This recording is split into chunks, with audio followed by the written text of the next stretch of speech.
Assalamualaikum warahmatullahi wabarakatuh. Bagaimana kabarnya semua anak-anak? Semoga hari ini kalian pada sehat ya, amin. Oke, sebelum memulai pembelajaran, marilah kita berdoa terlebih dahulu. Berdoa dimulai. Selesai. Nah, karena kemarin kita sudah bahas tentang gerak pada benda seperti gerak GLB dan GLBB, kita juga belajar tentang jarak, perpindahan, kecepatan, dan kelajuan. Hari ini kita akan bahas tentang gaya. Apa sih yang dimaksud dengan gaya dan bagaimana macam-macamnya dari hukum Newton 1, 2, dan 3 kita akan bahas bersama-sama. Nah, yang pertama adalah gaya. Kalau kalian melihat gambar seperti ini, kalian pasti mikir, maksudnya apa sih gaya menarik dan mendorong? Ya, kalau misalnya contoh kalian memindahkan suatu benda, kalian harus butuh 2 orang. Misalnya bendanya sangat berat. Pasti ada yang mendorong, ada yang menarik.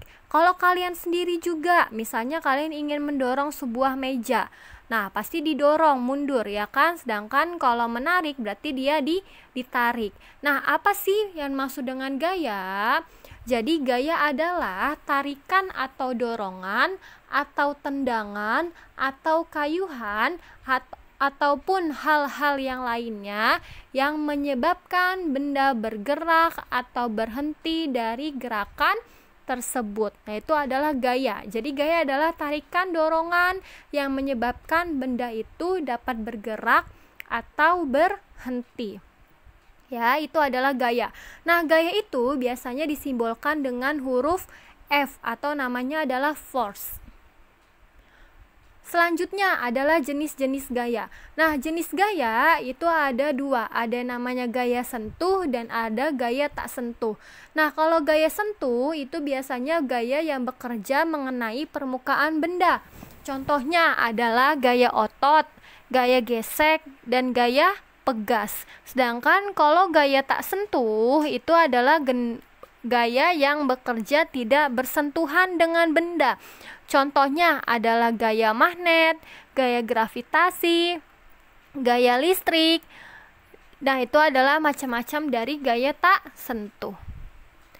Selanjutnya yaitu adalah resultan gaya. Nah, maksudnya resultan apa? Resultan adalah arah gaya. Nah, bagaimana sih cara menentukan resultan gaya? Jadi sebelumnya seperti ini. Gaya itu ada 2. Ada gaya yang segaris dan searah, dan ada juga gaya yang segaris namun berlawanan. Bisa dilihat di gambar bahwa yang pertama adalah gaya segaris dan searah. Maksudnya apa? Maksudnya adalah gayanya dia searah. Jadi ada gaya 1, F1 dan ada F2. Mereka sama-sama arahnya ke sebelah kanan. Sehingga resultan gaya tersebut adalah R sama dengan F1 ditambah F2. Catatan, kalau arah gayanya ke sebelah kanan itu berarti adalah positif. Tapi kalau arah gayanya ke sebelah kiri berarti itu adalah negatif, gitu ya. Jadi kenapa dia sama-sama positif? Karena dia searah sama-sama ke sebelah kanan. Jadi F1 dan F2-nya sama-sama ke sebelah kanan. Bu, kalau ada 3, ada 4, ada 5, ya udah tinggal ditambah-tambahkan saja. Jadi F1 ditambah F2 tambah F3 plus bla bla bla sampai Fn. N itu adalah berapa jumlah gayanya. Seperti itu ya. Oke, selanjutnya yang kedua adalah gaya yang segaris berlawanan arah. Maksudnya apa gaya yang segaris berlawanan arah? Oke, ini ada gambar. Nah, ini gambarnya adalah berlawanan. F1 dia ke arah kiri, sedangkan F2 dia ke arah kanan.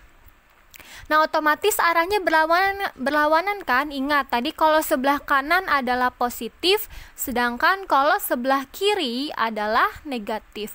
Sehingga resultan gayanya adalah R sama dengan minus F1 ditambah F2.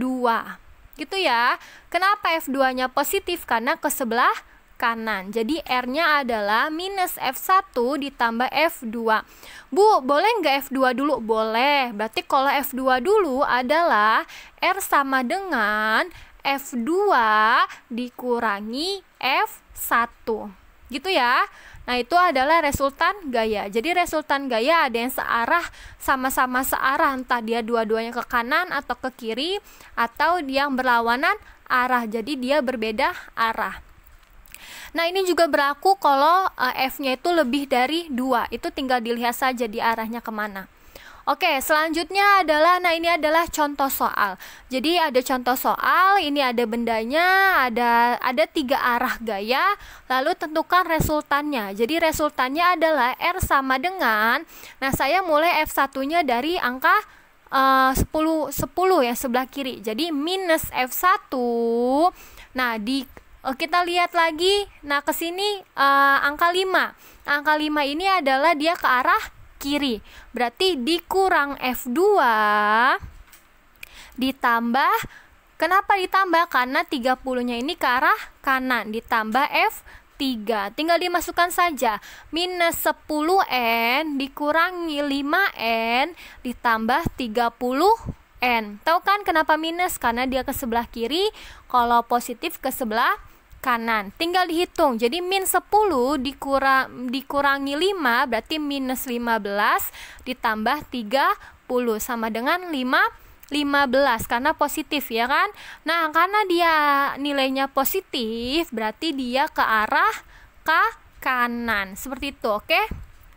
Tapi kalau ini nggak ada tulisan F1, F2-nya. Kalau nggak ada, berarti kalian menentukan sendiri mau yang mana F1-nya. Tapi kalau dia sudah ada F1, F2, F3-nya, gampang. Tinggal lihat arahnya. Seperti itu, oke? Selanjutnya adalah gaya gesek. Nah, gaya gesek itu apa sih? Jadi gaya gesek adalah gaya yang ditimbulkan oleh benda yang saling bergesekan dan arahnya berlawanan dengan arah benda. Contoh misalnya kamu menggunakan sepatu, terus ada alasnya, ya kan? Nah, alasnya itu dia bergesekan dengan lantai. Seperti itu ya. Oke, jadi adalah gaya gesek. Jadi arahnya dia berlawanan.